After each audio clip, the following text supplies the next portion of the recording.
So I'm looking at this piece of hop hornbeam, and it looks pretty good. There's a few knots here and there, and a couple of big bumps here and there. And I'm just gonna have to clean it up a little and see what I could do with this. See if I can make one bow, two bows, but I gotta clean it up a little with the draw knife.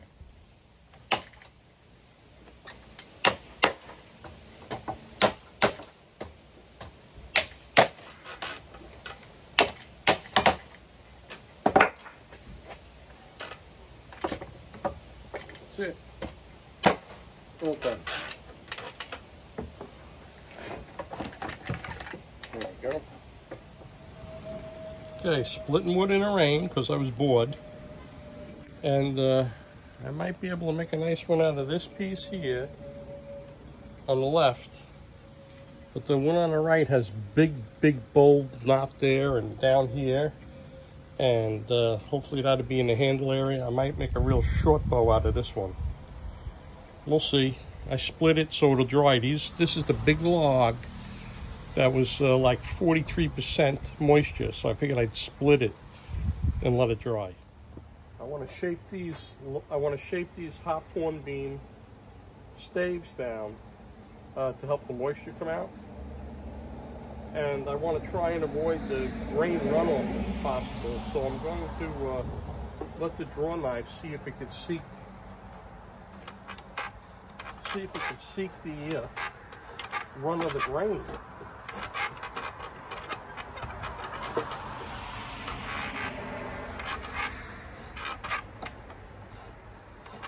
So we're going to see what kind of snakiness or straightness I get by trying to follow the grain, and then I'm going to trim it up. As you know, I've only been doing this since December, and my test bow of this hop hornbeam, we had a lot of splitting involved. A lot of like, looked like grain violation, but even though the fibers were running fairly straight. So what I'm trying to do is let the draw knife scrape the fibers, and then I'm going to trim it down on the bandsaw like to follow the grain and see what I come up with. And this is a short stave, 66 inches, and we're going to see what happens. Okay, so that's the plan, but sometimes plans don't work out, you know.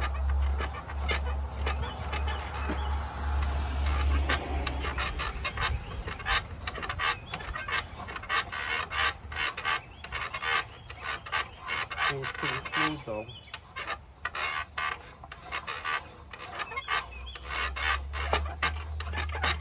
Over here we got a knot.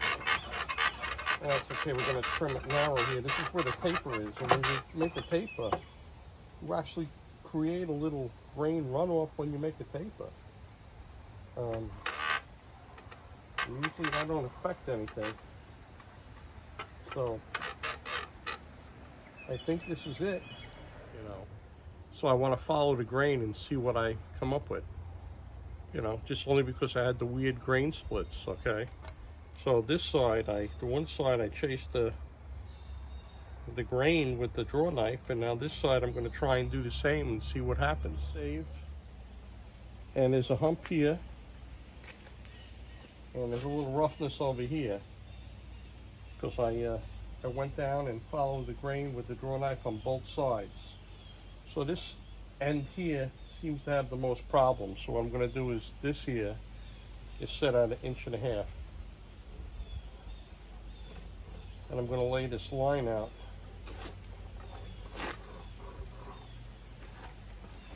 And then I'm going to review that line. Okay, if you have one of these, check the screws. The screw just loosened up on me. But it's all good now.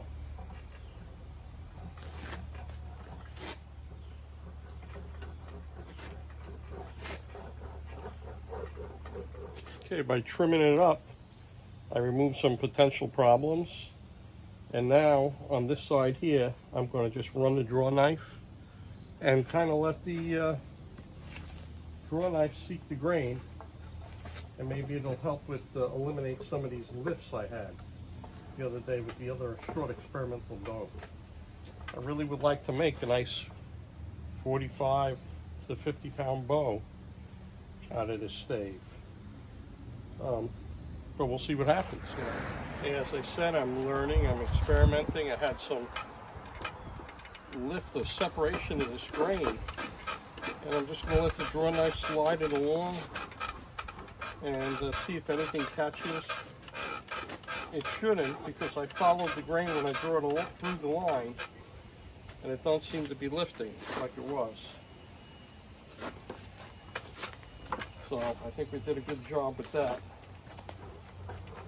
Let's just see. All right. Weird as it sounds, it's good. All right. Next thing you know, I'm going to draw a profile on the side, and then trim up what'll look like a bow. Okay. With that tool I have, I drew a 1/2 inch line. Let me show you one more time.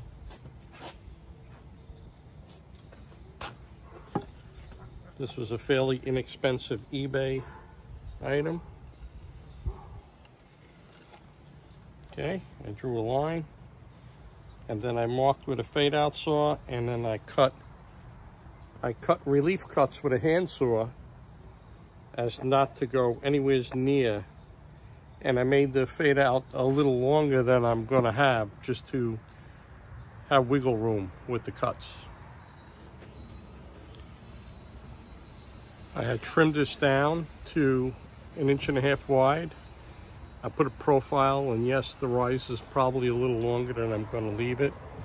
The goal is to get this wood to dry out. And what I'm going to do is on the belt sander now, all I'm going to do is just try to level this off a little bit, because I have lines on both sides, just to level it off. Okay, out of all the hop hornbeam staves, this is one I split the other night, and it had a twist to it, and I didn't know if I was even going to make, a bow out of it. And I'm looking down the stave here. Let's see if we can look down it. When you're on the end here, you can see the twist. Okay? Let's see if you can see the twist. If you look down, you see this twist. It twists down over here. Okay, twist down like this. And I'm going to taper the limbs. And I'm going to figure out if I'm going to just put it on the board and heat treat it, try to straighten it out. Or maybe I'm going to get a test piece of wood, and I'll try steaming it with the test piece of wood and see if I can put a recurve on a test piece of wood, and maybe the recurve will straighten out the end and the twist. Now you see me take that big stave that had knots in various places and split it, and decide to try and make maybe one good bow out of it. And I took the worst piece, and it had a twist and everything, and I shaped it, I made a bow, and the idea was just to let it air dry. Just let it air dry after I got the thickness like a 1/2 inch across, rough shaped it. But look at that. Could you let that sit and dry the way it is, all that twistedness into it? So what I'm going to do is I'm going to sit down in a chair next to that with the heat gun, and I'm going to start heating the middle and work my way out and clamp it, and see what happens. I have some time. Let me see. I have some time to finish it. I'm supposed to go out tonight, but I'll take an hour and do that. Okay, I'm heating this twisted limb. I'm going back and forth, heating this twisted limb. This limb was twisted away from me on the end here. This part right here was over there. And I was able to heat it up and pull it and tighten it. Now I'm hoping it'll take a set in the correct location. But who knows what's going to happen. All right, so letting it go for a while, and we'll see what happens. Okay, my test bow that I made had a lot of problems with grain splitting. So I heated this up for 15 minutes to try and straighten this out. and I don't want to overheat it. I heard a little creaking while it's straightening out. I just hope it's the fibers just complying with the bend. And what I'm going to do is go over here to this side, get some clamps, try to heat treat that one for about 15 minutes. And we'll see what happens. I think I'll probably come back and redo this again, but I'll let it cool and set. Once again, I'm only doing this since December. I don't have a clue, but I know this wood on that test bow didn't like heat, and it liked to splinter. Although this one seems a little more firmer, this stave, than the other one. But that's the plan. Clamp that, come back, and work the other side. Okay, side 2, 15 minutes, starting now. Okay, so I experienced with this test bow and this hop hornbeam that this wood, you know, tends to want to crack or split or have checks, marks, or whatever you want to call it under heat.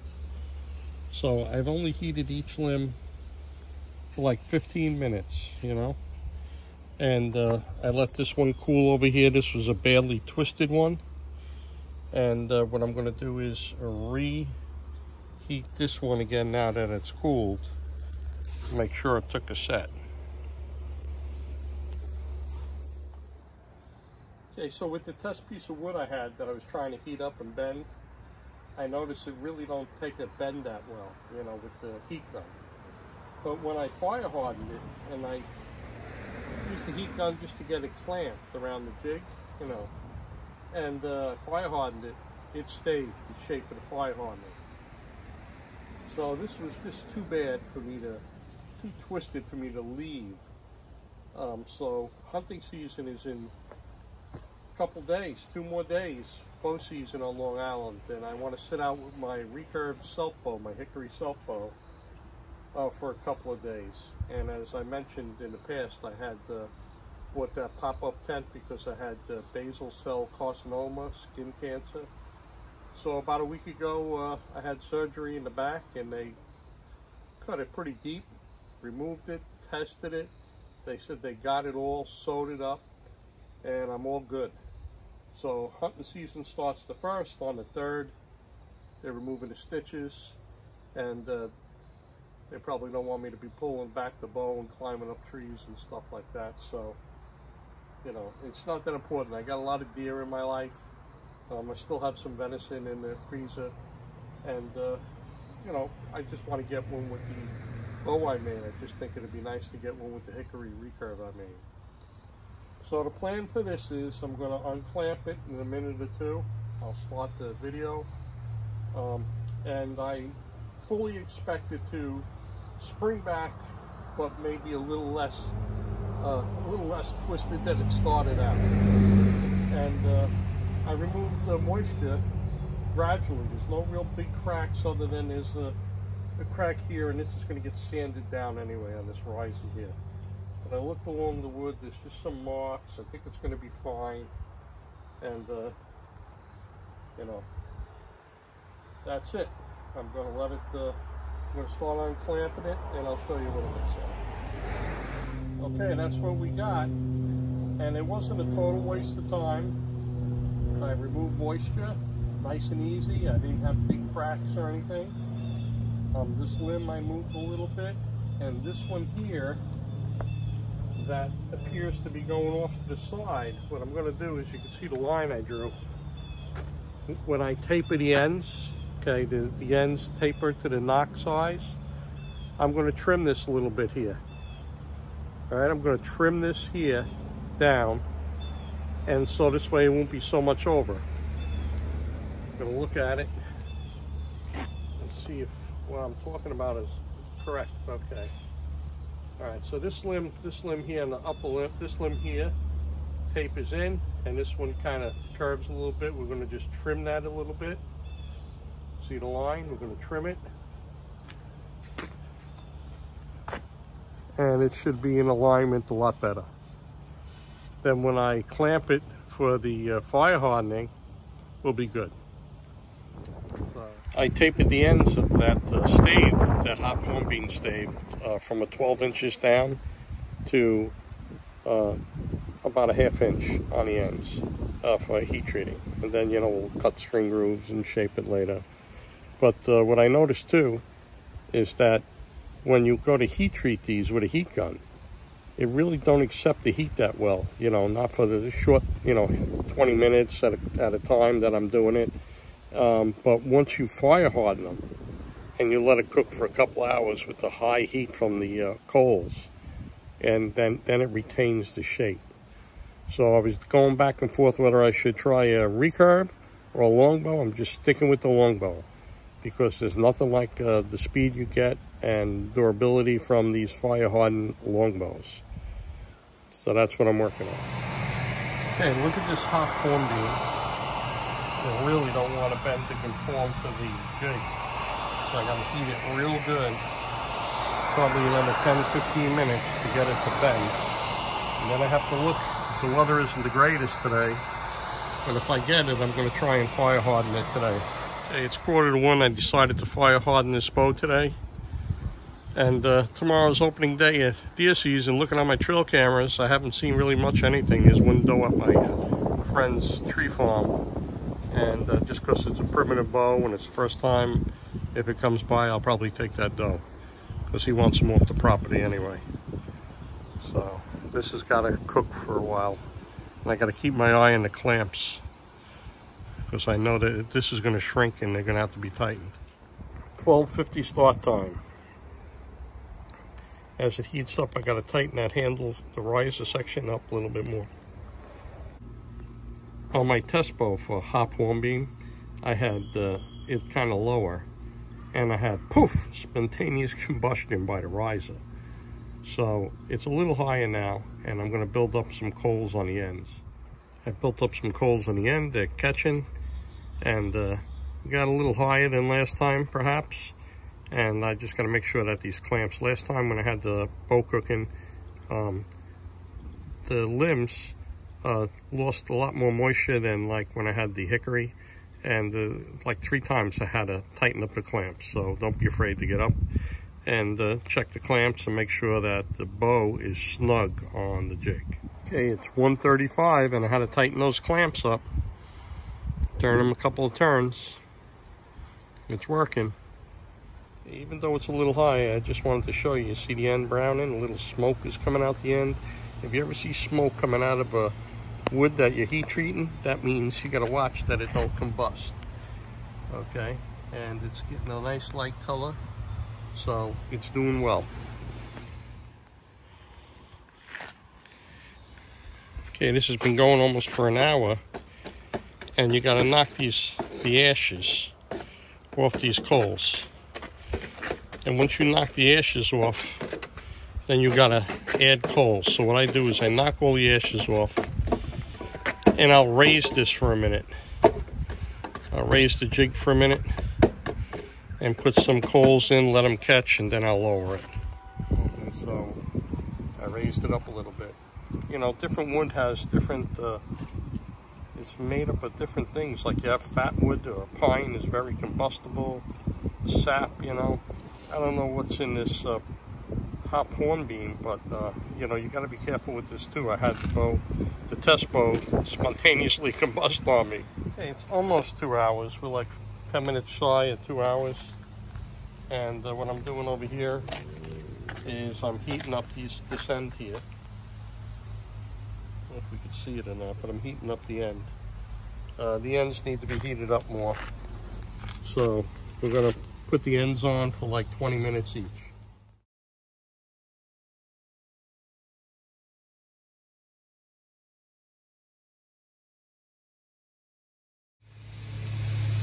Yeah, I just want to show you this wood, how it really don't even like to take a fire hardening. It's got nice back set, but look at the spring back. You see the spring back on this bow? I took the clamps off. This thing's been going for like 3 hours. You know, I did the ends 40 minutes or so each end. And look at the spring back on the end. I've got a picture here. Okay, we got, don't get me wrong, we got nice back set. Look at the back set we got. But it don't conform to the jig like hickory or anything. So, but the thing I found when I was tillering the test bow was that this is really flexible limbs, and I think it's going to be fast. And I think it's you know, it's a 1/2 inch limb. It's gonna be a nice hunting weight bow. But that's it for this video. Watch my other videos on Bad Bow Joe. There's going to be a part 2, only because hunting season's here. And whenever I get a chance, I will tiller it, shape it, and shoot it. Okay? And this is the Hop Hornbeam. And so there'll be a part 2, and you'll get to see how this one turns out compared to the little test bow I have. Hopefully there won't be no splintering or anything when I tiller it. We'll see.